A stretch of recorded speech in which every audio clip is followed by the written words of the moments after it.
নমস্কাৰ এনিটক চাই থকাৰ বাবে ধন্যবাদ ষ্টুডিঅত মই নিজৰা দিবলাইছো এই মুহূৰ্তৰ এক অত্যন্ত গুৰুত্বপূৰ্ণ খবৰ জয়ন্ত মল্ল বৰুৱাক এবাৰ তুলাধুনা মন্তব্য কৰিছে অখিল গগৈয়ে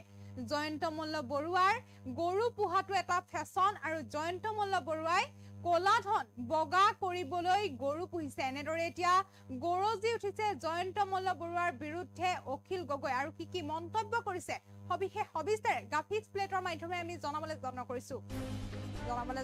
এই মুহূৰ্তৰ এক অত্যন্ত গুৰুত্বপূৰ্ণ খবৰ জয়ন্ত মল্ল বৰুৱাৰ তুলাধুনা মন্তব্য কৰিছে এতিয়া অখিল গগৈয়ে কলাধন বগা কৰিবলৈ গৰু পুহিছে জয়ন্ত মল্লই গো মাতাক লৈ ব্যৱহাৰ কৰি কমিছন ল'ব তেওঁলোকে তেনেকুৱা লোকক RSS এ জয়ন্ত মল্লক খেদি দিব লাগে এনেদৰে এতিয়া মন্তব্য কৰিছে অখিল গগৈয়ে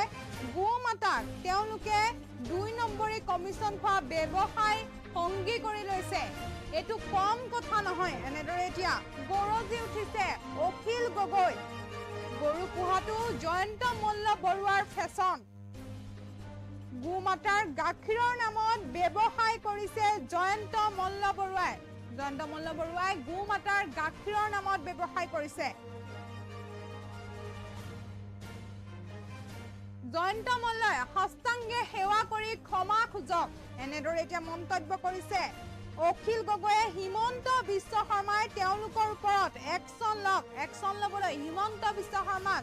দাবী জনাইছে মন্ত্ৰী জয়ন্ত মল্লৰ বিৰুদ্ধে এতিয়া গৰজি উঠিছে অখিল গগৈ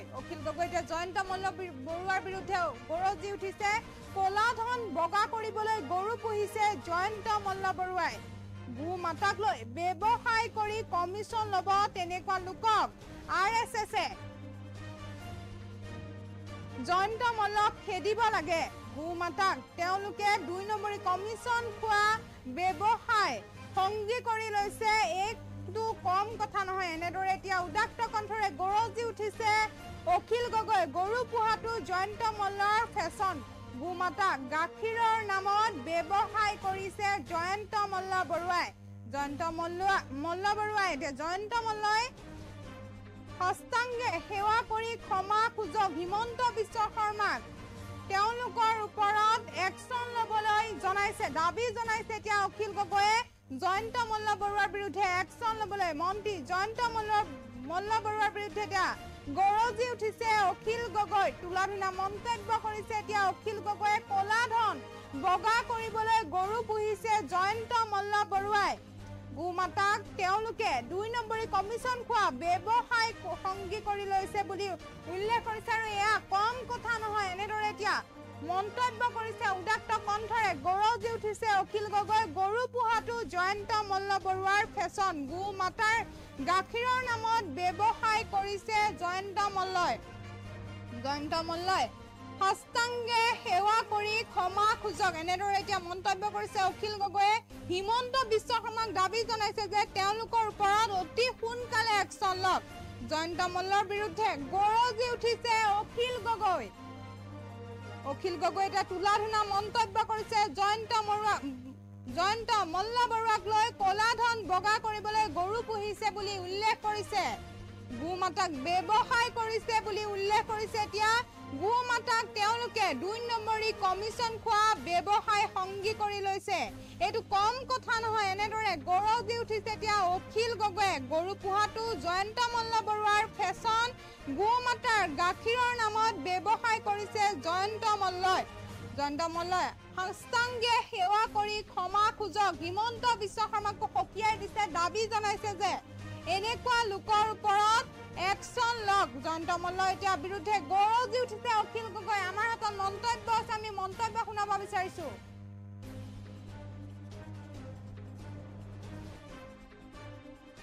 যে ধৰ্মৰ ৰাজনীতি এটা কৰি নাথাকে জানো মানুহক দেখুৱাবৰ কাৰণে তেতিয়া হস্তাংগে প্ৰণিপাত কৰে নে নকৰে এবাৰ সঁচাকে মানুহৰ সন্মুখত তেওঁলোকে হস্তাংগে প্ৰণিপাত কৰি ক্ষমা খুজিব লাগে এইটো বহুত ডাঙৰ উপকাৰ কৰিছে বহুত ডাঙৰ তাতে তেওঁলোকৰ গো মাতা আকৌ দেই আমাৰ কাৰণেতো গো মাতা নহয়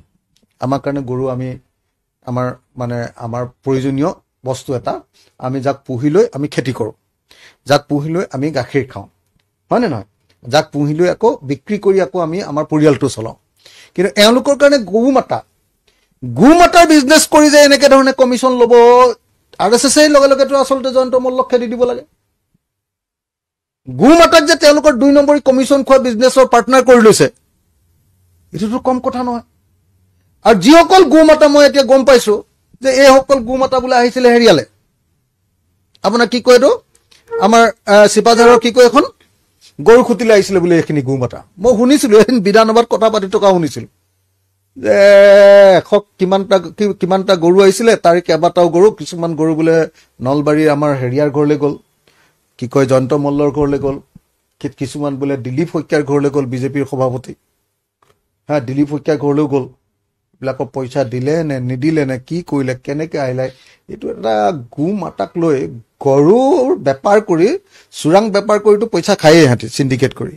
এতিয়া আকৌ গু মাতাৰ গাখীৰ বিক্ৰী কৰে, গু মাতা তেওঁলোকৰ কাৰণে। মাতৃৰ দুগ্ধৰ ওপৰত ৰাজসাহায্য খাবৰ কাৰণে 50 লাখ টকাৰ যিটো খাব খুজিছে, এইটো হজম কৰিব নোৱাৰে। কনফাৰ্ম মই কৈ দিছো, হজম কৰিব নোৱাৰে। সেইকাৰণে জয়ন্ত মল্ল বৰুৱাই সকলোৰে সন্মুখত ক্ষমা খোজক, সাষ্টাংগে প্ৰণিপাত কৰি পইচাটো ঘূৰাই দিয়ক, আৰু হিমন্ত বিশ্ব শৰ্মাই তেওঁলোকৰ ওপৰত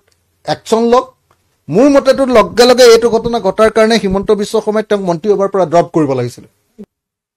জয়ন্ত মল্ল বৰুৱাৰ নিচিনা যিবিলাক মন্ত্ৰী MLA বিলাকে ব্লেকৰ টকা হোৱাইট কৰিবৰ কাৰণে, অৰ্থাৎ 2 নম্বৰী কমিশ্যনৰ টকাবিলাক খেতি কৰি উপাৰ্জন কৰা বুলি দেখুৱাবৰ কাৰণে, আৰু পশুপালন কৰি উপাৰ্জন কৰি দেখুৱাবৰ কাৰণে, সেই দেখুৱাবলৈ যাওঁতে মানে কি হয়, তেওঁলোকে এনেকুৱা গৰু পোহে বা খেতি কৰে, পাম হাউচবিলাক যে কৰে, এইবিলাকত লাভ চাপ নহয়। সিহঁতি অকল আনৰ ওপৰত চলে, বহুত দামী দামী মানুহক তাত লগাই। জয়ন্ত মল্ল বৰুৱাই নিজে কৈছে যে এটা গৰুৰ বিনিময়ত বোলে এজন মানুহ ৰাখিছে। হেৰো, এজন মানুহে 20টা গৰু ৰাখে, হয়নে নহয় কওক আপোনালোকে? এজন মানুহে 20টা গৰু পোহে। এতিয়া জয়ন্ত মল্ল বৰুৱাৰ ঘৰত 90টা গৰু আছে, 90টাই বোলে মানুহ পুহিছে।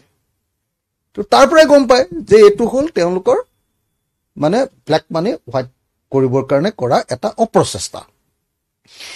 গতিকে প্ৰথম কথা, জয়ন্ত মল্ল বৰুৱাই এনেকৈ চৰকাৰৰ টকা, প্ৰকৃত পশুপালকৰ কাৰণে অহা টকা নিজৰ পত্নীৰ কামত লৈ তেওঁ প্ৰথম কামটো কৰিছে যে অফিচ অফ প্ৰফিট তাত পৰিছে। আৰু মই ভাবোঁ যে যিকোনো মানুহে এইটোক লৈ ৰাজ্যপালৰ ওচৰত গৈ অফিচ অফ প্ৰফিট এই কাৰবাৰটোক লৈ আবেদন কৰিলে জয়ন্ত মল্ল বৰুৱা বিপদত পৰিব।